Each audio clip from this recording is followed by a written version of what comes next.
Guys, meron tayo dito yung speaker na 8 ohms and then 4 ohms.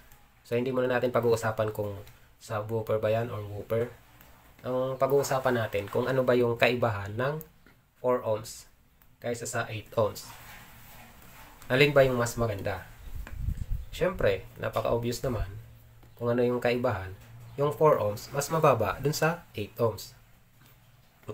So, yun lang yung video natin, guys. Sana may napulot kayo. Hello everyone, this is Baboy Vlogs. Don't forget to subscribe. Joke lang.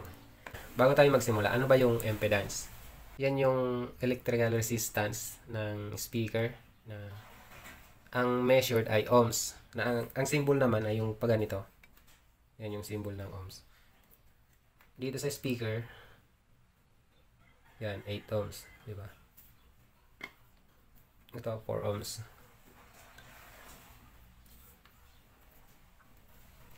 Ang sabi dito sa na-research ko guys, ang speaker na may lower impedance, example, yung 4 ohms, ay nangangailangan ng mas mataas na current na galing sa amplifier.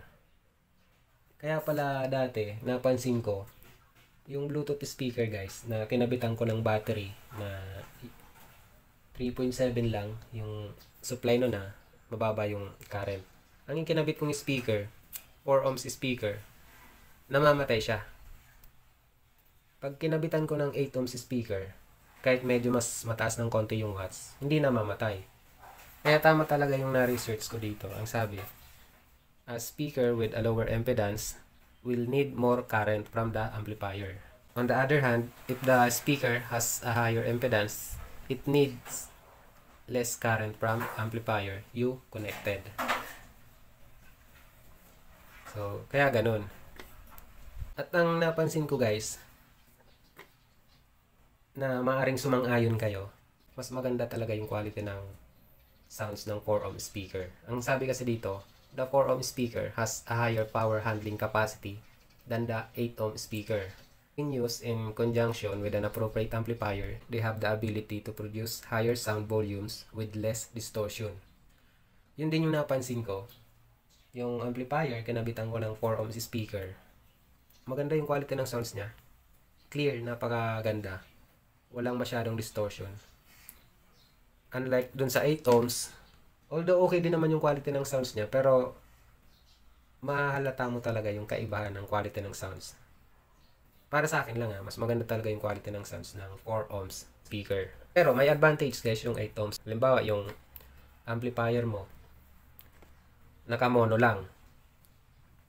Pag kinabitan mo yan ng speaker na 8 ohms, pwede ka magkabit yan ng dalawa, iparallel mo. So, di ba, lalaka siya. Unlike sa 4 ohms speaker, hindi mo yan pwedeng iparallel.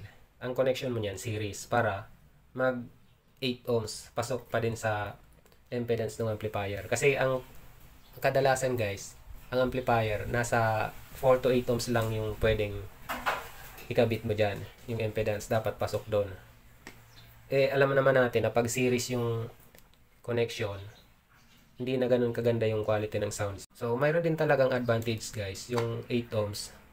Mayroon ding advantage yung 4 ohms. Depende na lang sa paggagamitan or sa amplifier na kakabitan mo. So, yun lang guys yung video natin. Hopefully, may napulot po kayo na konting kaalaman about sa 4 ohms at 8 ohms na speaker. Thank you guys sa inyong walang sawang panonood.